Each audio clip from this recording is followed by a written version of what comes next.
सबसे पहले तो डॉक्टर बाबा साहब भीमराव अंबेडकर जी की जयंती के मौके पे मैं नागपुर में था, महाराष्ट्र में था, और उस वक्त खबर आई कि कांग्रेस पार्टी ने मुझे दिल्ली से प्रत्याशी बनाया है। तो मैं दिल्ली की जनता का आभार व्यक्त करना चाहता हूं, उनको कोटि कोटि धन्यवाद देना चाहता हूं।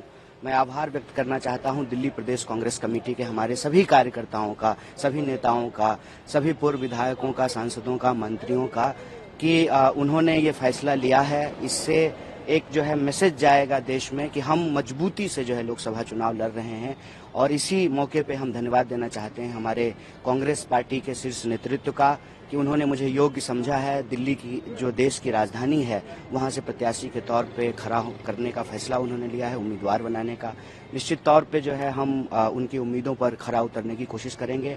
और देश में जो हमारी न्याय की मुहिम है, जो न्याय की लड़ाई है, जो हम 5 न्याय की बात कर रहे हैं, युवाओं की न्याय, महिलाओं के, किसानों की न्याय, और जो इस देश के भीतर जिन लोगों के साथ भी, चाहे वो किसी भी जाति वर्ग समुदाय के हों, किसी तरह का कोई अन्याय हो रहा है तो उस अन्याय को समाप्त करके न्याय की स्थापना करना, जो हमारा न्याय पत्र है उसके संकल्पों को लागू करने की हम कोशिश करेंगे, उनके उम्मीदों पर खरा उतरने का प्रयास करेंगे। आपके सामने जो कैंडिडेट है वो 2 बार के सांसद है, मनोज तिवारी, कितनी चुनौती मानते हैं आप? देखिए, कोई ना कोई तो सामने होगा ही। जब चुनाव हो रहा है, इट्स लाइक कि जब कोई टूर्नामेंट होता है, कोई गेम होता है तो 2 टीम होती है, तो कोई ना कोई तो सामने होता ही।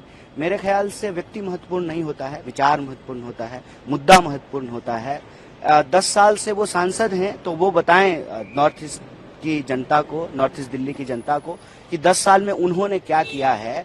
और जनता तय करेगी कि जो वो कह रहे हैं अगर वो सच है, उन्होंने जो काम किया है, तो उनको अपना समर्थन और आशीर्वाद देगी। मुझे लगता है कि दिल्ली में भाजपा जो है कोई काम नहीं करती है, सिर्फ और सिर्फ जो इंडिया ब्लॉक की पार्टियां हैं उनको परेशान करना, तंग करना। जैसा कि आप जानते हैं कि दिल्ली के चुने हुए मुख्यमंत्री को बिला वजह जो है जेल में डाल दिया गया है, कई मंत्रियों को जेल में डाल दिया गया है।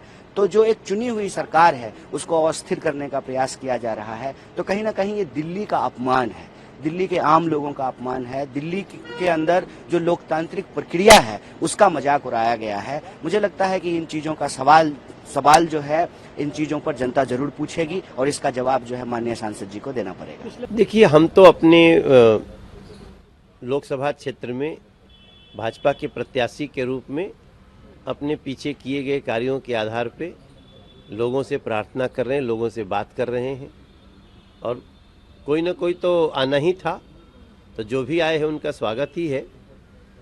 लेकिन कांग्रेस की सोच ये जरूर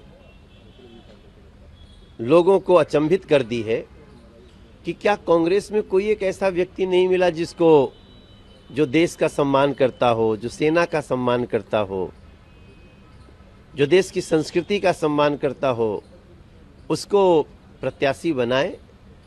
तो मुझे लगता है कि दिल्ली की जनता कांग्रेस का और इसके गठबंधन का परिचय पा चुकी है। इनके शीर्ष नेतृत्व के बारे में पर्दाफाश हो चुका है, और बाकी जो भी आएगा हमारे क्षेत्र में तो 14,600 करोड़ का काम तो देखेगा ही। तो इसी बहाने उसको कैसे पहली बार मेट्रो आती है, कैसे पहली बार रेलवे स्टेशन बनता है, कैसे पहली बार एलिवेटेड रोड बनता है, कैसे पहली बार नदी पे पुल बनता है, ये सारा कुछ तो देखेगा ही। और मेरा मानना है कि जो भी आया है ना, वो 40 दिन के भ्रमण पे आया है, वो भ्रमण करके चला जाएगा।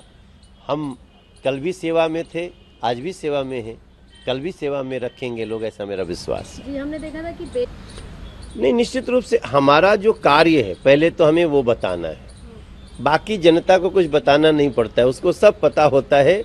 और मनोज तिवारी भी अपनी कोई बात छुपा नहीं सकता और दूसरा भी कोई अपनी बात छुपा नहीं सकता। बात निकली है तो दूर तलक जाएगी। प्रधानमंत्री ने भी कहा कि टुकड़े टुकड़े गैंग की सुल्तान है कांग्रेस, इस साबित हो गया इस लिस्ट के बाद। 100% प्रधानमंत्री जी तो बहुत दूर की देख लेते हैं। तो जो कांग्रेस ने अपनी सोच दर्शाई है वो अब दिल्ली वासी भी समझने लगे। एक आखिरी सवाल, सुप्रीम कोर्ट केजरीवाल पहुंचे हैं अपनी गिरफ्तारी को लेकर, क्या लगता है राहत मिलेगी या क्या कहेंगे आप? देखिए, कानून अपना काम कर रहा है, हमें न्याय व्यवस्था पे भरोसा है। हमें पता है कि सत्ता का लोभी एक व्यक्ति सत्ता के बिना छटपटा रहा है, उसको चैन नहीं आ रहा है। राजमहल में सोने की आदत है, कहाँ उसको जेल के कमरों में अपने कर्मों से रहना पड़ रहा है।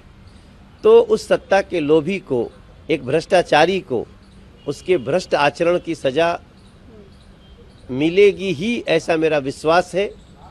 बाकी कानून पे हमें पूरा विश्वास है। एक राजनाथ सिंह ने भी कहा है मछली खाइए लेकिन लोगों की भावनाओं को मत खेलिए, क्या कहेंगे? देखिए, मेरा मानना है कि ये जो शुद्ध स्वच्छ आचरण होता है, जनता वो अपने नेतृत्वकर्ताओं से जरूर अपेक्षा करती है।